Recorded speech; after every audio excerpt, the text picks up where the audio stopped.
che la coalizione vince praticamente in oltre i 2/3, il 70% dei collegi uninominali, che voi sapete sono 232, quindi ci possono essere 160-170 collegi uninominali vinti dal centro-destra, che sommati ad altrettanti collegi vinti nel proporzionale, che come voi sapete sono poco meno di 400, fanno 330-340, che è la maggioranza assoluta alla Camera, e la metà, 160-170, al Senato. Questo è il primo punto. Quindi secondo tutti i sondaggi e secondo tutte le proiezioni. Quindi già adesso siamo a un passo dalla maggioranza assoluta. Secondo punto, qui siamo a Vicenza e non posso esimermi dal prendere un impegno, l'ho già preso in Parlamento, l'ho già preso all'interno della commissione d'inchiesta sugli scandali bancari, e l'impegno che prendo come Renato Brunetta, come Forza Italia, come Centrodestra Unito è quello del risarcimento di tutti i truffati negli scandali delle banche destre. Risarcimento attraverso uno strumento che ho già proposto in sede parlamentare, ma è stato bocciato da Padoan e compagni, che è quello del warrant. E il warrant non è altro che uno sconto che per legge noi attribuiremo a tutti gli investitori, risparmiatori, gli azionisti azzerati e truffati, uno sconto sulle nuove emissioni della Newco, che emetterà nuove azioni sulle ceneri delle straordinarie banche che sono state fatte fallire per tante ragioni che sappiamo. Però al di là delle analisi, al di là delle responsabilità, saranno i tribunali a perseguire i truffatori, e se servirà qualche legge per aiutare i tribunali, faremo anche qualche legge per toccare quei truffatori che magari hanno fatto sparire tutti i loro beni e quindi non è possibile rivalersi su di loro. Però questa è un'altra partita, la partita che mi impegno a giocare in prima persona è quella del inserire nella prossima legge di bilancio il warrant per tutti gli azionisti azzerati dagli scandali delle banche venete. Cosa vuol dire? Non ci sarà un risarcimento totale naturalmente, ma uno sconto sull'emissione, uno sconto negoziabile. Uno non vuol comprare ma negozia il suo sconto, lo vende a qualcun altro che compra un'azione di Banca Intesa e la compra con 30-40% di sconto. Tu a quel punto avrai recuperato un 30-40% del valore delle tue azioni. Non è un risarcimento totale, ma è comunque una speranza, un segnale. Tra l'altro è un segnale con cui si ricostruisce la fiducia tra gli azionisti e il territorio nei confronti del sistema bancario. Questo è l'impegno che prendo in prima persona, l'ho già detto in commissione d'inchiesta banche, l'ho già detto in sede di legge di bilancio. La sinistra non ha voluto, ha stanziato miserevoli fondi che non servono assolutamente a nulla. Il warrant che fu usato ai tempi del Banco Ambrosiano, col nuovo Banco Ambrosiano, sembra essere lo strumento, deve essere lo strumento del risarcimento, ancorché parziale, di tutti i truffati. Questo è l'impegno che prendo nel Veneto, che prendo a Vicenza, non a caso lo prendo in questa città. Secondo punto, i due punti centrali del nostro programma. Questo è il programma che abbiamo condiviso con l'intero centrodestra unito. Vedete? Ci sono i simboli, nell'ultima pagina di questo programma ci sono anche le firme di tutti i leader dei partiti del centrodestra unito. Due punti: flat tax per la parte economica e secondo punto la sicurezza. Flat tax, pochissime parole, aliquota unica al 23%, no tax area a 12.000, deduzioni sui figli e sui mutui, progressività assicurata, pagare meno, pagare tutti, e grande azzeramento di tutto il contenzioso con il fisco di 20 milioni di famiglie italiane, perché pare che il contenzioso con il fisco riguardi praticamente tutte le famiglie italiane. Azzeramento del contenzioso vuol dire tirare una linea, magari pagare un'oblazione su una percentuale del contenzioso stesso, ma non pensarci più. non pensarci più, tanto dal punto di vista amministrativo, tanto dal punto di vista fiscale e, quando serve, anche dal punto di vista penale. Si ricomincia da capo, fiducia, compliance tra lo Stato e i cittadini, si ricomincia da capo con la trasparenza, si ricomincia da capo con l'emersione del sommerso, pagare meno per pagare tutti. È un sistema più equo di quello insopportabile attuale. Pensate che attualmente la dichiarazione dei redditi per le famiglie consta di 16 pagine di modelli e tutti li conosciamo e li temiamo. Sarà una pagina sola: reddito, deduzioni, quanto paghi, 23%, 12.000 non taxare e viene fuori immediatamente. Ci guadagnano i redditi bassi e i redditi medi, il ceto medio. Questa è la nostra grande rivoluzione fiscale per far ripartire il paese.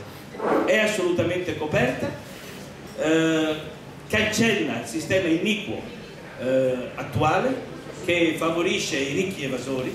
Pensate, vi racconto solo questa: sull'aliquota, l'ultima delle 5 che sono in vigore oggi, l'ultimo scaglione, ci sono solo 34.000 contribuenti in tutta Italia, cioè quelli che hanno un reddito sopra i 300.000 euro.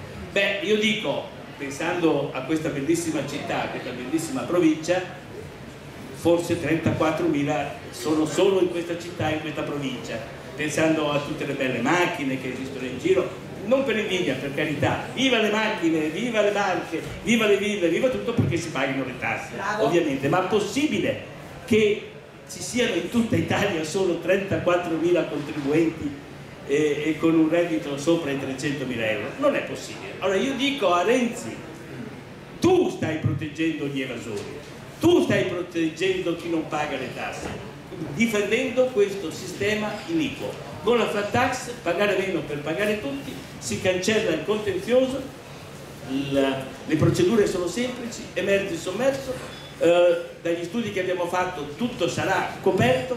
L'altro impegno che prendo è appunto la realizzazione dal 2018 per il 2019 della grande riforma fiscale per dare uno shock fiscale a tutto il paese.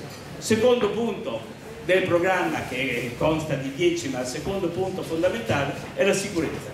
La sicurezza: basta sbarchi di clandestini, basta immigrazione non voluta, subita, basta 4-5 miliardi l'anno spesi solo in accoglienza, basta accoglienza senza integrazione, perché nessuno di noi è contro l'integrazione e l'accoglienza, ma purché non producano disperati che vengono da fuori e disperati cittadini che sono in Italia. Berlusconi l'ha detto con molta chiarezza e siamo tutti d'accordo con lui: tutti i disperati, tutti i clandestini nel nostro paese dovranno essere rimandati a casa, ma soprattutto dovrà essere dato il segnale di rimandarli a casa, perché se dai il segnale che tutti verranno rimpatriati, metà dei 600.000 vanno via da soli e sull'altra metà, uno per uno, li si rimanda al paese d'origine con opportuni accordi. Vedete, costa di meno un'operazione di questo genere, che ha un grande valore politico e un grande valore simbolico, che tenerci per i prossimi 30 anni, 40 anni una marea di disperati che sono una bomba che esplode all'interno delle nostre città, delle nostre società. Noi queste regole le abbiamo già fatte, abbiamo già fatto gli accordi a suo tempo con la Libia di Gheddafi, avevamo controllato i flussi, il che non vuol dire, lo ripeto, cancellazione dell'immigrazione. L'immigrazione, se è buona, l'immigrazione, se è funzionale allo sviluppo dei territori, è cosa buona e giusta, lo sappiamo tutti. Se immigrazione vuol dire anche integrazione, è cosa buona e giusta, ma non invasione di clandestini, poliziotto di quartiere, carabinieri di quartiere, militari sulle strade. Ecco, sicurezza e tasse, pagare meno, pagare tutti e sicurezza. Se ci sono questi due punti, l'Italia riparte. In più, per il nostro Veneto e per la nostra situazione di Vicenza e delle banche venete che sono state distrutte, azzerate responsabilità multiple, mettiamolo così, i warrant prendo io personalmente, sperando di avere qualche responsabilità nel prossimo governo, questo impegno. Renato Brunetta, Forza Italia, governo di centrodestra, risarcirà attraverso i warrant tutti i truffati delle banche venete. Grazie.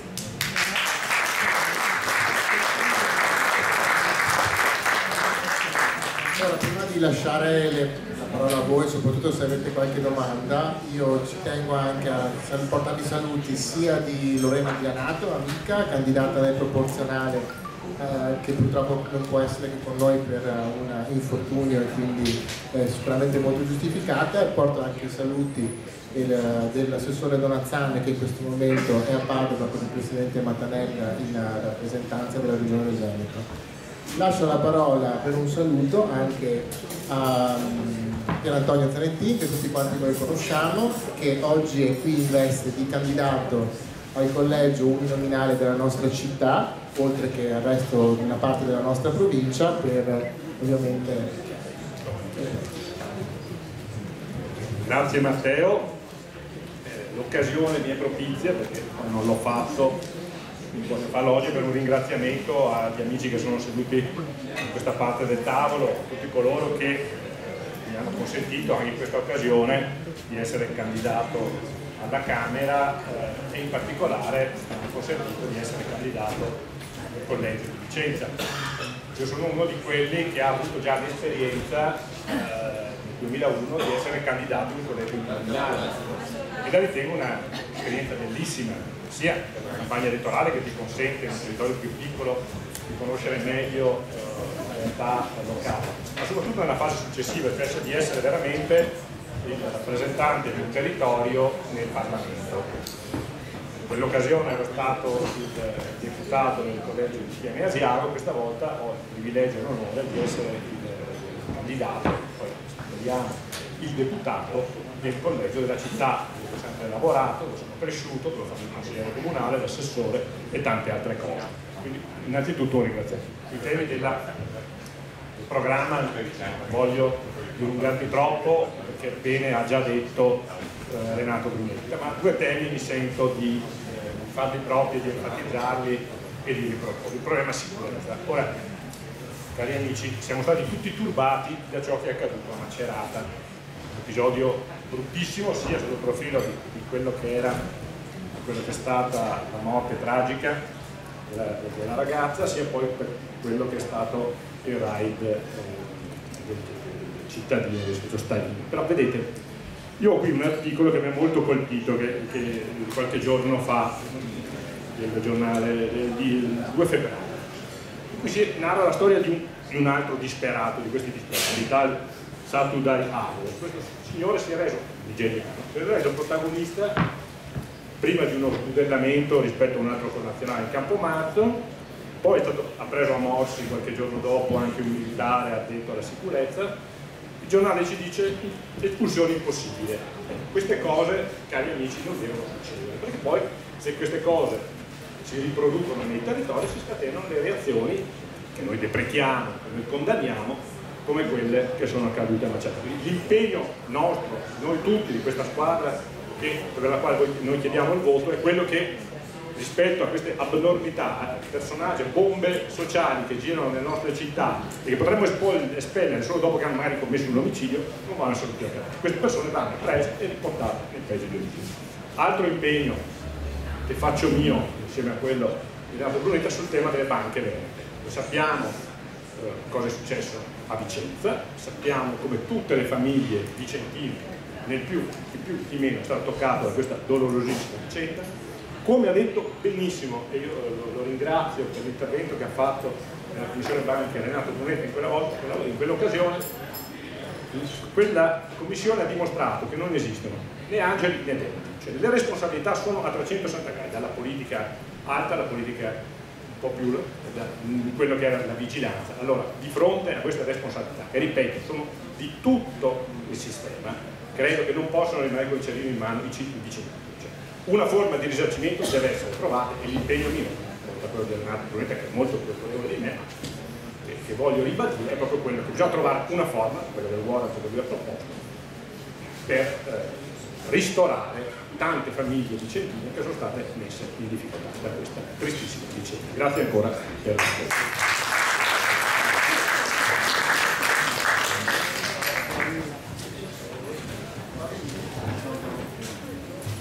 Domande? Giornalismo, solo giornalismo. E poi anche gli altri. Prima il giornalismo.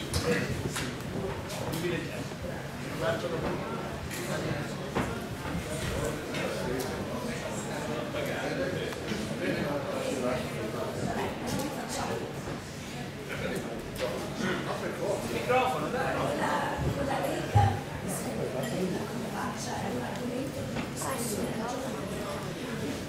Toglie il medico di tutto.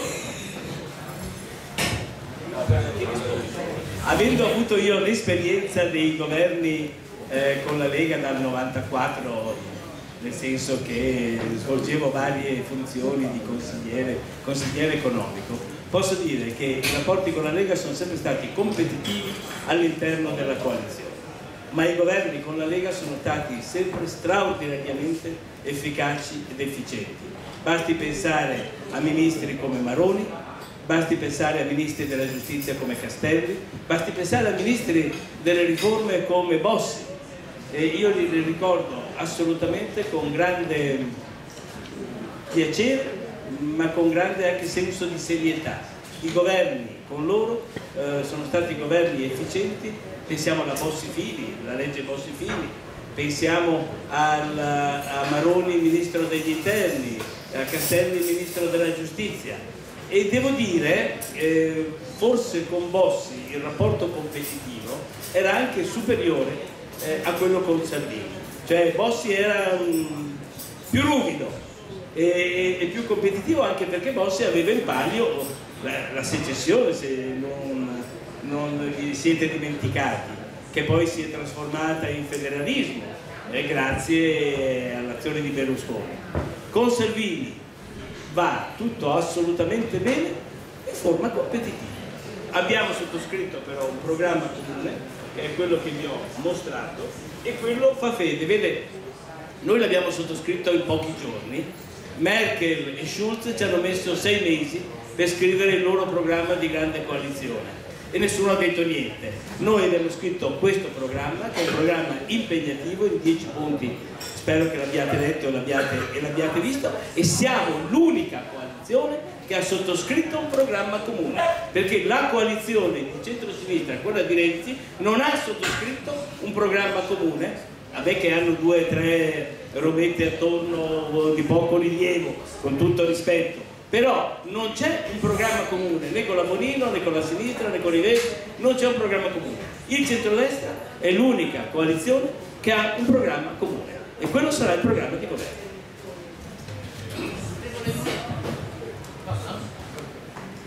Lei ha parlato, Scusi, non ho sentito. lei ha parlato di sondaggi che vi danno vicinissimi al 40%. Alla fine però ci sarà un significato di pietra, che sarà l'astensione. L'astensione che si preannuncia essere importante in questa campagna elettorale, in che misura vi potrà condizionare l'azione di governo e dover tener conto di questo voto non espresso ma chiaro di mercati italiani che si sono allontanati dalla politica? Un'altra domanda.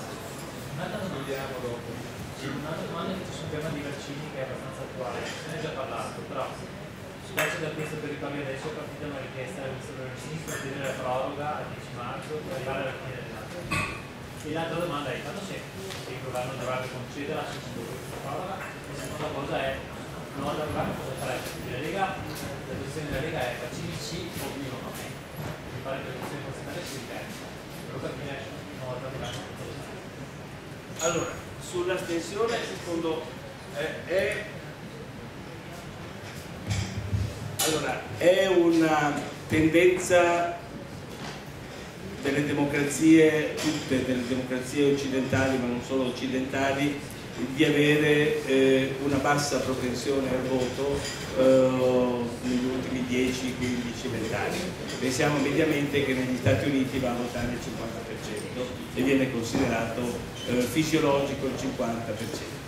Naturalmente più bassa è la propensione al voto, meno funziona la democrazia dal punto di vista oggettivo, ma non è neanche detto però che il 100% della propensione al voto sia altresì una efficienza totale della democrazia, perché normalmente il 100% del voto ce l'avevano sempre i regimi autoritari. Quindi la propensione al voto deve oscillare su valori tra il 70 e il 75%, che è normalmente il voto, la propensione considerata fisiologica. Quando scende da questi valori percentuali, ovviamente le classi dirigenti, le classi politiche, la politica si deve preoccupare. Questo vale come discorso generale della democrazia, ovviamente. Non vale tanto nella formazione del governo, nel senso che chi non vota si fa votare dagli altri, e quindi noi puntiamo al massimo di partecipazione possibile. Su questo Berlusconi ne ha fatto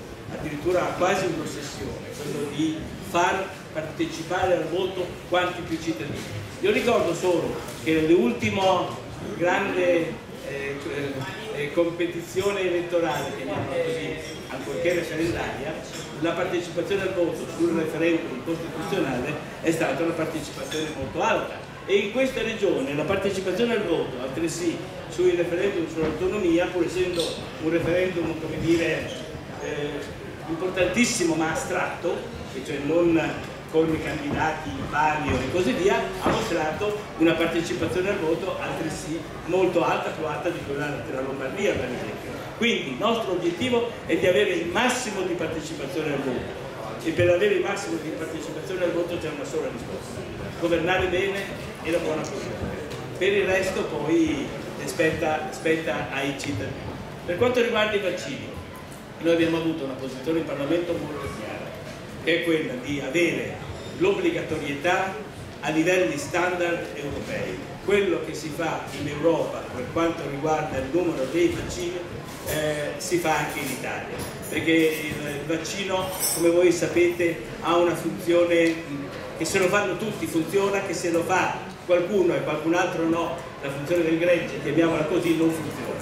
Quindi l'obbligatorietà. Quello che abbiamo criticato, e che mi pare abbia criticato anche Salvini, è che i governi di sinistra, Lorenzin, non abbiano fatto la necessaria formazione e informazione delle famiglie, perché quando c'è un obbligo, l'obbligo deve essere, come seconda faccia della medaglia, messo in parallelo all'informazione, alla consapevolezza, alla formazione delle famiglie, perché le famiglie possono avere anche dei dubbi, e giustamente, legittimamente possono avere dei dubbi, ma proprio per questo vanno informate, formate in tutti i modi. Quello che non ha fatto la sinistra, che è sempre poco liberale e molto autoritaria. Per cui nel ribadire che noi terremo come linea di governo la linea europea sui vaccini, né più né meno, quindi il numero di vaccini che si fa mediamente in tutta Europa, e ovviamente con l'implicito obbligo degli stessi, perché non ha senso che in una classe di 30 bambini 10 non si vaccinino e gli altri no, non ha alcun senso, però questo sì, e su questo mi sento di stare dalla parte di chi dice che deve essere un'azione consapevole, un comportamento consapevole che addirittura bypassa l'obbligo, perché quando c'è una totale consapevolezza, l'obbligo diventa anche superfluo. Quindi nell'obbligo sì, obbligo no, io dico formazione, informazione, e facciamo come si fa in tutta l'Europa. Grazie.